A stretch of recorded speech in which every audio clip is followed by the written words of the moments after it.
IIT Roorkee में शनिवार को 25वां दीक्षांत समारोह भव्य रूप से आयोजित किया गया। इस समारोह में केंद्रीय विज्ञापन एवं प्रौद्योगिकी राज्य मंत्री डॉक्टर जितेंद्र सिंह और प्रोफेसर डॉक्टर निर्मलजीत सिंह कल से मुख्य अतिथि के रूप में शामिल हुए। इस साल कुल 2614 छात्र छात्राओं को उपाधियां प्रदान की गई है। मुख्य अतिथि डॉक्टर जितेंद्र सिंह ने छात्रों और संस्थान को बधाई देते हुए आईआईटी रुड़की की अकेडमिक उत्कृष्टता और राष्ट्रीय योगदान की सराहना भी की है।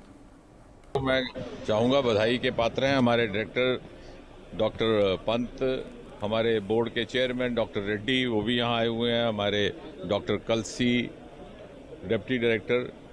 एक कॉन्वोकेशन और दीक्षांत समारोह का यहाँ पर आयोजन था और हम सब के लिए ये एक ऐसा संस्थान है जो जिसके साथ इतिहास जुड़ा है भारत का, न केवल स्वतंत्रता के बाद का बल्कि पहले का भी। So both pre independence and post independence, सबसे पुराना इंजीनियरिंग कॉलेज हिंदुस्तान का, और जिसकी एक अपनी गरिमा रही, अपनी एस्टीम रही, और अब तो उसको आईआईटी कहा जाता है। लेकिन जिस कंसिस्टेंसी के साथ, जिस निरंतरता के साथ उन्होंने अपना एक स्तर बनाए रखा है, उसका सबसे नवीनतम परिणाम हमें कल मिला, प्रमाण, जबकि कल शाम को ही जो NIF का रैंकिंग रिलीज हुआ है उसमें भी ये 6ठे दर्जे पर लगातार कई वर्षों से चले आ रहे हैं।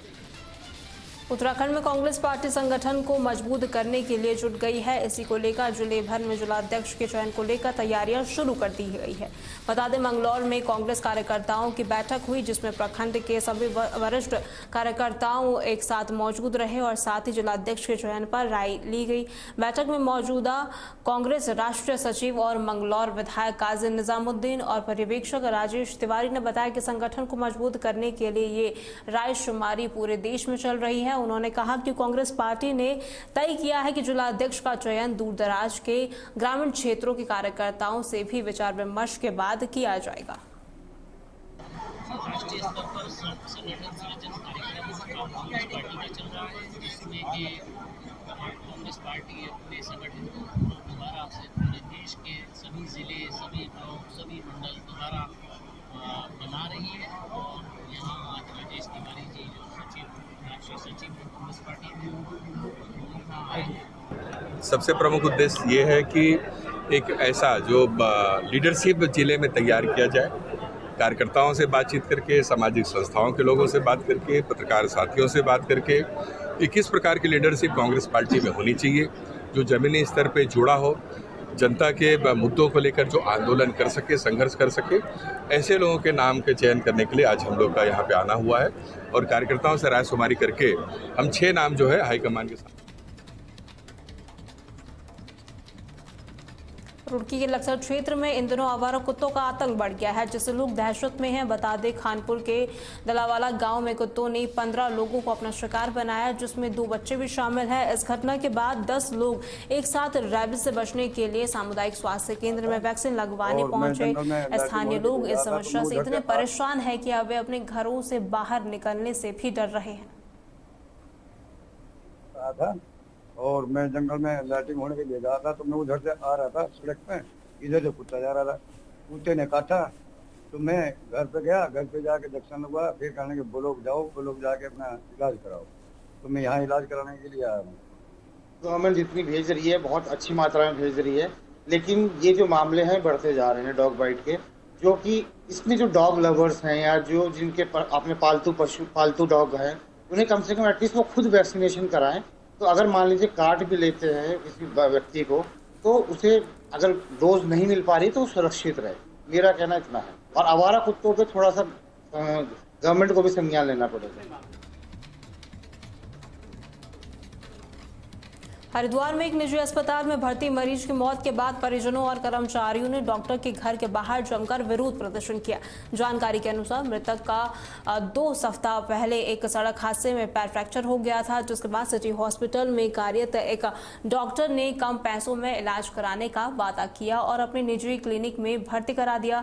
परिजनों का आरोप है कि ऑपरेशन के दौरान मृतक को एनेस्थीसिया की ज्यादा मात्रा दी गई, जिस कारण वो होश में नहीं आ पाए। कांग्रेस नेता नेता वरुण बालियान भी परिजनों के साथ धरने पर बैठ गए हैं और डॉक्टर के खिलाफ सख्त कार्रवाई करने की मांग की जा रही है। मामले की जानकारी मिलने पर एचआरडी के सचिव मनीष सिंह मौके पर पहुंचे। उन्होंने परिजनों से बातचीत करते हुए बताया कि एक निजी घर में अस्पताल चलाया जा रहा था जिसे सील कर दिया गया है। उन्होंने आश्वासन दिया है कि परिजनों की मांगों पर कार्रवाई की जा रही है। डॉक्टर की लापरवाही तो थी, लेकिन इससे बड़ी अचरज की बात यह है कि शहर के बीचों बीच एक मकान में अस्पताल को संचालित किया जा रहा था। एक 40 वर्षीय नौजवान जो एचयूएल में कर्मचारी थे, मात्र अपने हाथ के ऑपरेशन में, हाथ के फ्रैक्चर के ऑपरेशन के लिए एक दूसरे अस्पताल में भर्ती हुए थे, जहां पैसों को कह के कि हम कम फीस में इलाज कर देंगे, वहां से उनको यहाँ लाया गया, जिसको अस्पताल बता रहे हैं तथाकथित अस्पताल नहीं, एक घर में ऑपरेट इसको किया जा रहा था। ओटी जो है वो एक घर में खोला गया है। चंद नाम का व्यक्ति जो बेचारा गाँव से यहाँ पे रोजगार के लिए आता है, या मान के चलिए उसके हाथ पे चोट लगती है। एक ऑर्थोपेडिक का मामला सिटी हॉस्पिटल में वो ऑपरेशन कराता है। उसके बाद वहाँ उसके दलाल पहुंच जाते हैं। वो एक दूसरा ऑपरेशन उसका होना था, सिटी हॉस्पिटल वालों ने कहा कि 80,000 रुपये का खर्चा आएगा। जो बताया जा रहा है यहाँ पे एनेस्थीसिया के ओवर, जो घर वालों का आरोप है कि एनेस्थीसिया के ओवरडोज के कारण शायद उस व्यक्ति की डेथ हो गई है। यही किसी पास की कंपनी में वो काम करते थे। तो प्रथम दृष्टिया हॉस्पिटल की और उसके प्रबंधक की लापरवाही को देखते हुए हॉस्पिटल को सील किया गया है। आप ही लगाओ सर, अगर लापरवाही नहीं कर, देखो हाथ का अगर एक्सीडेंट हो रखा है, हाथ के अगर हुआ है तो उसमें ये है कि सांस से क्या प्रॉब्लम है ये बताओ पहले सर। इन्होंने सांस भी रोक दिया, सांस भी मतलब ब्लड बढ़ जाएगा, मुझे ये दिक्कत आ गई। ये लगा उन्होंने सीधा एंटीबायोटिक रख दिया, जिससे उन्होंने क्या फेफड़े का काम करना भी बंद कर दिया।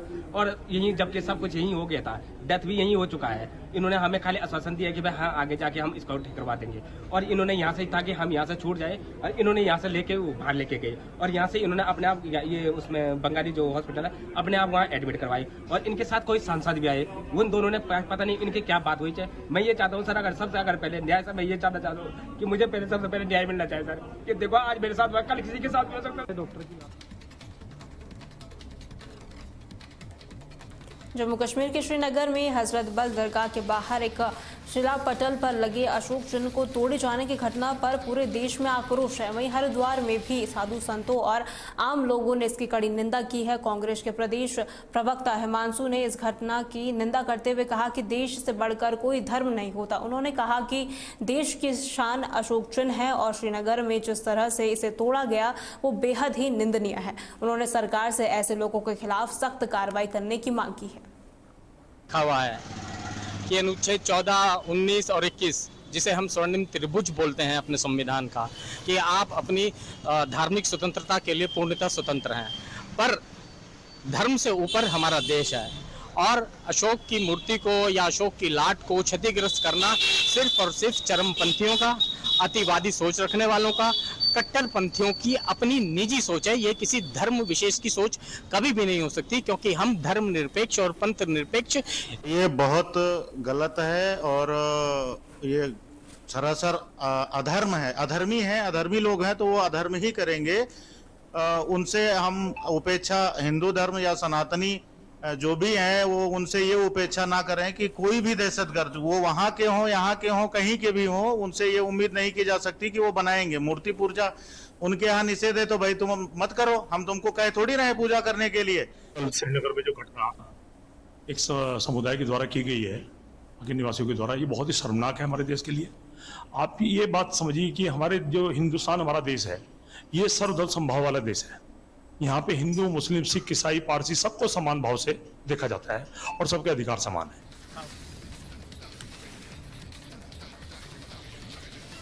हल्द्वानी में शनिवार को एक बड़ा हादसा होते होते टल गया। बता दें नीलकंठ हॉस्पिटल के मालिक डॉक्टर गौरव सिंघल को उनकी कार में चलते वक्त एक गाड़ी आग की चपेट में आ गई, जिसके चलते स्थानीय लोगों ने तुरंत फायर ब्रिगेड को इसकी सूचना दी। दमकल विभाग की टीम ने मौके पर पहुंचकर तुरंत आग पर काबू पाया, जिसके बाद ये बड़ा हादसा होते होते टल गया।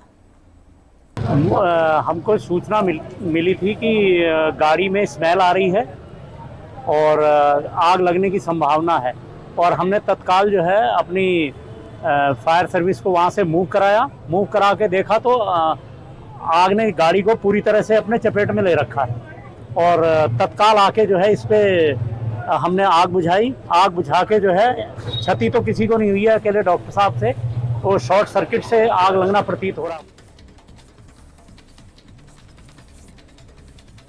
उत्तराखंड की खबरों में फिलहाल के लिए इतना ही। खबरों के लिए बने रहें तहलका डिजिटल के साथ।